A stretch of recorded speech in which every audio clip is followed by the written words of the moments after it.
So it is January the 5th. Yep. And I'm going to wrap up the talk about witchcraft today for a topic of discussion because it's not Christmas anymore. And I don't want to put this outfit away because I love wearing it. It makes me feel wonderful. But I can wear it again next winter, so that's something to look forward to. Anyway, you may have noticed witchcraft has been really popular. I was surprised to see how many witchcraft books are available at the public library. Way more. I honestly didn't expect any, and I don't know what I was thinking. Because I have noticed a lot of, what was that series that we used to, Charmed? We used to watch Charmed. It's terrible. But I don't think anyone ever really liked Charmed. So what I made for James is just basically an omelet. Bell peppers, kale. Not much kale. It should be okay. And some fried onions. So that's what he's eating. And then a 2-bite shortbread cookie because I'm dressed like Mrs. Claus, and surely she would have provided cookies. So, no. Just no milk. Right? No. Wouldn't do for me. Not for But Charmed was on for a long milk. time, wasn't it? Yeah. See, I think what they're trying to do is sell that Wicca type of stuff to guys. Because weren't they all lookers? They really were, yeah. There we go. So, I don't know if it worked for them, but something worked, you know. Anyway, I watched The House with a Clock in Its Walls with Jack Black and Kate Blanchett. And honestly, I didn't think it was that well done. I expected more from a movie with these two people in it. It's not like I minded it, but since we're talking about witchcraft today, this was about witchcraft.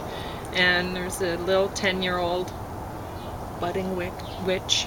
I guess they were calling them Morlocks in this, and that's fine. Anyway, it really wasn't that good, but very appropriate for this discussion, so that worked out.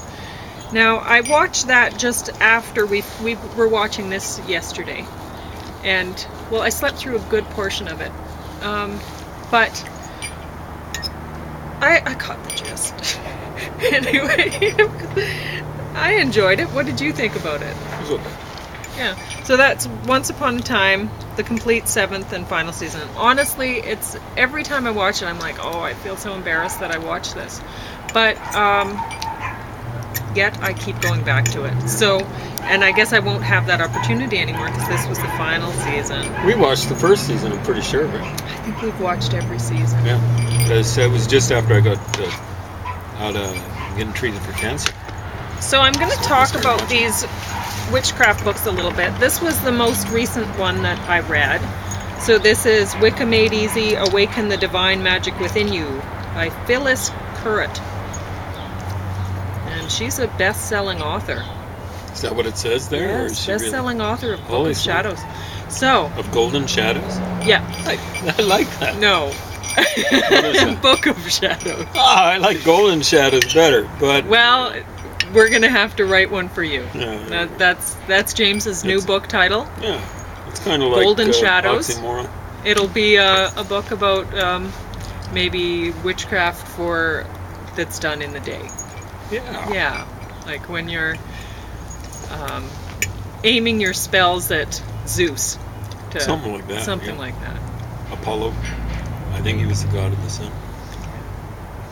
Phoebus Apollo. I don't know. Anyway, I bookmarked this for some reason. So this is page 58. Oh, I was thinking this was fun. This is Journey to Find Your Power Animal. Holy, you got a journey for it? Isn't that Not like your really. pet or?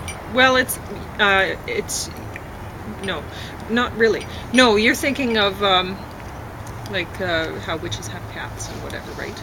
Okay, so But that's this not is- a power animal. Okay. Well, not exactly. This is like when you're meditating, this is your spirit guide, is Okay. who this is. Anyway, so you don't eat garlic or drink alcohol before, and then you're meditating, and you don't go near reptiles or insects that appear on your journey. Not powerful enough. They're just not a good thing to go near, I guess. Okay.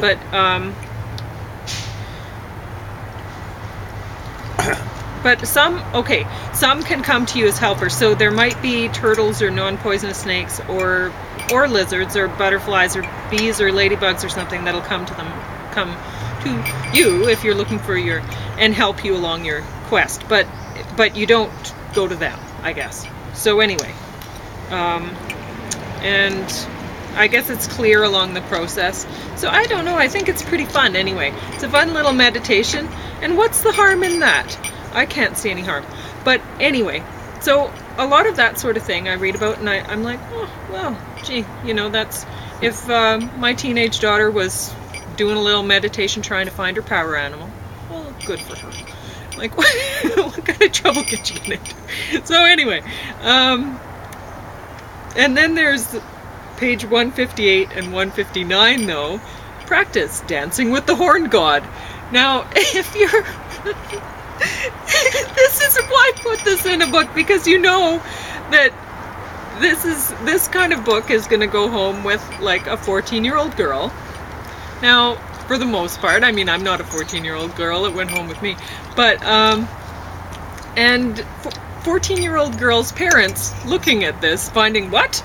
Dancing with the horn god, and they're going to totally freak over this. So, anyway, even though, again, it's that you, maybe the horn god does show up. Good for you. So anyway, I like the cover pretty good. Yeah, I enjoyed that book Greek, pretty well. It was a pretty good read.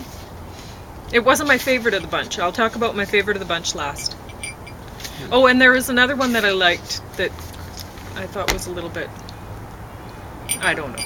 Anyway, but I liked it, and I've already returned that one, so I can't talk about that one now. But I have it in the past, I'm sure. She's belonged to the Parliament of World's Religions. That's been around for 100 years or so, Very good. So if you want to read that, James, you can go ahead. Okay. If you're interested, it's not a bad book. Okay. She didn't do a bad job on that. Now this one, however, A Modern Guide to the Ancient Craft Inner Witch by Gabriella Herstick. Now I did read another one that was just, like, I can't remember if this one's, I think this one's the Americanized version, and then there's it's the exact same book, it's just a little bit different format. I don't know why they did that. But, why did I, oh, this book is the worst one that I picked, I think. No, this one might be the worst, the next one that I'm talking about. This one's so bad. So anyway, this is really a witchcraft book for people who liked watching Charmed, but don't want to have to do any research, really. And they really just want to be, it's a fashion for them. So there's a lot of pictures of this girl dressed up looking witchy. Is that Gabriella then? That Yeah. girl you're talking about? So she's just a girl, is she? Well, no, young woman. She's not that old. Yeah, she looks pretty young. She looks pretty young. Oh, well. Or maybe she's doing some really good youthful spells. I don't know. Yeah. Like this one on page 148, which is as you put your makeup on, your face. May I face the day with love, an open heart, courage, blah, blah, blah, blah, blah. Eyebrows. May I frame my day with blah, blah, blah, blah.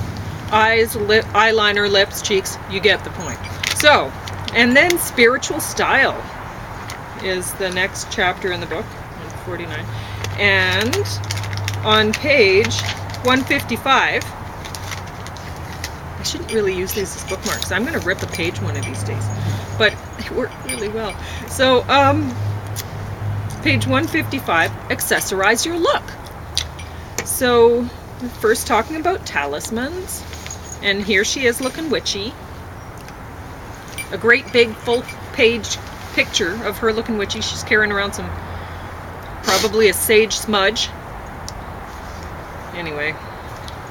She kind of looks like the former. A blessing to protect you and your clothing and your accessories. Oh, smokes. I know. That's important stuff. Fire walk with me, a Sue sigil spell for protection. Fire walking. Is there a disclaimer at the beginning? What happens if I people don't think she actually turn fire up with walks. terminal blisters? I think she just looks pretty. Okay. So I wouldn't recommend that one. Even though the library has 2 copies of that, because they have both the American and the European version of that one. That's amazing. So this one, Traditional Wicca, A Seeker's Guide by Thorne Mooney. And everyone in this book has fun names. So I don't think they were born with those names. Thorne. Anyway, now you will learn pretty much nothing by reading this book. This book was really useless. It's basically if you are a failing fictional writer and you like to, I'm going to read some from page 1, the introduction. It's finally sunset. Candles flicker in their holders, nestled among the damp leaves strewn at the edges of the circle. Up the lip of the embankment, through the poplars and oaks, you can still hear the city. Blah, blah, blah. It's and kind of blah, blah, blah. The whole book long. This was really hard to read. Failed it author, was, eh? yeah, totally. And her thing is, if you're tired of, you don't want to have to listen to the rule of 3 or anything like that, which, I mean, that's, okay, so there's this thing that if you're doing any kind of spells or whatever, you're supposed to do good. You're supposed to, if you want to, if you do anything that is negative, then it could come back to you threefold, right? So, so that just encourages you to do good. Well, she doesn't want to do good. So here she is. She's like, so there's a lot. You'll probably, in the movie that I mentioned watching here, they talk about blood magic. And anyway, so I don't think she talked about it at all, but anyway, I don't know if I want to talk about that right now, but there's a lot of things that really, really bothered me about her. And, well, one, I don't think she's a witch, but anyway.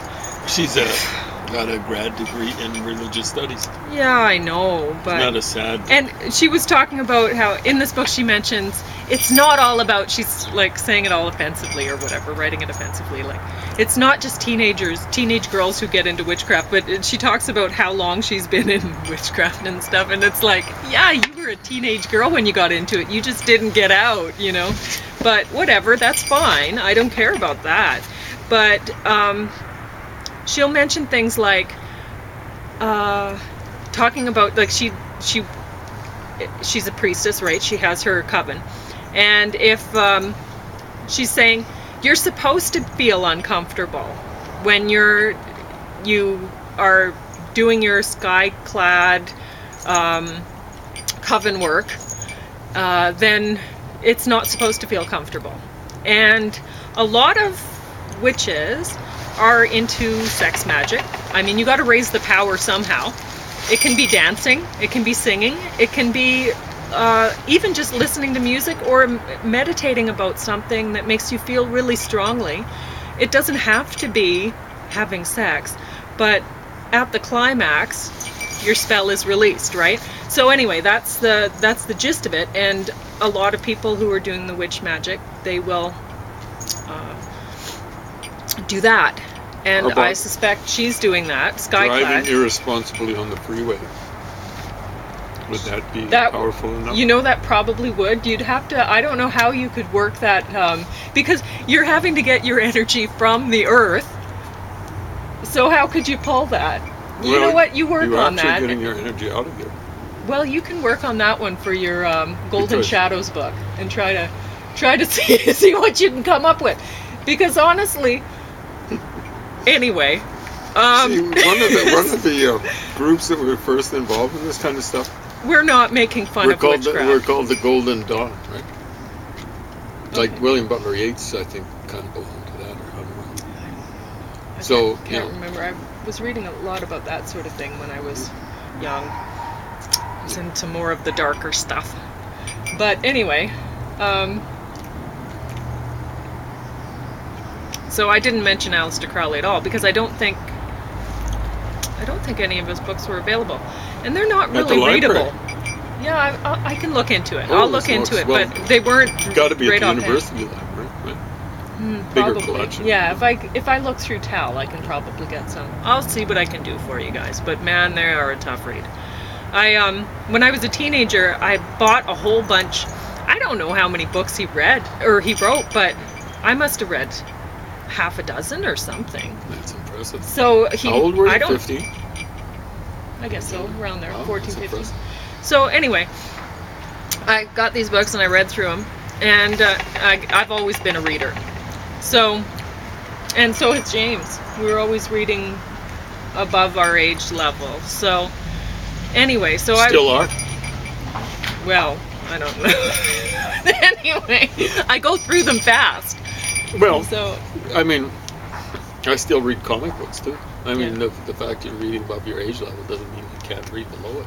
true. Right? Okay, so anyway, she's I talking read university text too. That's way below my reading level. Yeah. So, So she's talking about the skyclad stuff, and you're supposed to feel uncomfortable. Like, you know, don't let that stop you. And it's like, no. If you want to do it in this, you do it in this. You don't have to do it skyclad. And if you go to a coven and some woman is like, yeah, we're going to do sex magic and we're doing it skyclad the whole way and whatever, then you know what? If you don't feel comfortable, that's not the place for you. You need to feel comfortable. So I don't like her. Don't like her one bit. Anyway, but others might. no, we're not making fun of Wicca. I'm we're not. making fun of individual I'm not making people fun of that are- anybody. Well, I'm not making fun of I anyone. kind I'm of just saying what I'm giving my honest opinion of There we what go. I think of these. I Anyway. like this woman's last name. Yeah, Vivian Crowley. I thought it was made up, but not so. Did you find she was related? Well, I don't know. Okay. She doesn't mention it along the way. No, she would have. But anyway, I figure her name probably is genuine. I have no idea. Not with the people in Thorne Mooney's book, but Vivian Crowley, Wicca, a Comprehensive Guide to the Old Religion in the Modern World. Now, I didn't mind this, but there's way too much. What was it, Jung, that she's talking about? Carl constantly? Gustav Jung. And so anyway, finally I looked her up online because I'm like, well, she's probably a psychologist or something because she has a PhD, right? And so, sure enough, What's it in? that's it. A PhD in. Psychology. Oh, She's, I didn't catch that. Sorry. Yeah. oh, yeah. So it's early in the morning, but it's like. that's why she talks about Jung so much, is that's her bag. Yeah. But anyway, it wasn't a bad book. It's worth reading. It wasn't my favorite, even though she has the PhD. So, The Beginner's Guide to Wicca, Practical Magic for the Solitary Witch by Kristen Riddle. This one's It's a mostly brief pictures. beginning. I've talked about this one before, and it's not worth really putting the time in now, but I enjoyed it more than I thought I would. It's very much for the beginner. It's like your 10-year-old child is interested in Wicca. Well, it's mostly pictures. So, Wicca for One, The Path of Solitary Witchcraft by Raymond Buckland. I've talked about this one a little bit, and I enjoyed it quite a lot. Now, I get the impression he does sex magic. Whatever. Each to their own. But he really seems like he knows his stuff. It's very ritualistic, but a lot of it is. I mean, that's. But anyway, there's an interesting bit about magical properties of herbs and stuff. It's quite. But what I was going to say about this is, you come across these magical properties of herbs in these books, and you're like, well, that's interesting, but. Is it the root? Is it the leaf? Is it the flower? What part of the plant am I supposed to be using? And is it supposed to be ingested? Like a lot of the times, this book, they'll mention when it's poisonous. So, I mean, if you don't know what you're doing with plants, really do research before you're thinking, oh, I'm going to do some kitchen magic and stick some mistletoe in there. Or whatever. And don't do that. Figure out how to actually work with these things. This is a starting point, and if you don't actually know the herbs, well, you're going to have to learn, and it may take you years before you figure that out, and You have to. Or what's the point? You can't, I mean, you might be, maybe it is the point for you to take something poisonous and somehow, I don't know. I have no idea. I wouldn't. But, better to learn from others' experience by reading yeah. instead of your own by experimenting. But anyway, yeah, learn before you. Don't just read it and go, oh yeah, well, what about, I don't know anything about this herb, but I'm going to go pick it or buy it. Or I wonder how many people are picking herbs and they're not even picking the right ones because they don't know, they haven't bothered to learn. I don't know. Oh, anyway, yeah, be careful. So, Grimoire for the Green Witch by Anne Mora. Well, this has got a complete book of packaging, right? I Title? really like this one. Yeah, it's even got alliteration in the title. But I don't know what a green witch is, but it's the only thing that I didn't like about it is it takes a lot of time to go through. You're going to have to take little sticky notes or something and mark the pages while you're learning, or say creating different spells, or as reference points, because there's no index. So you'll have different pages which are really helpful. Like I'm going to find, okay, page 239, quick spell chart. Well, that's pretty interesting. But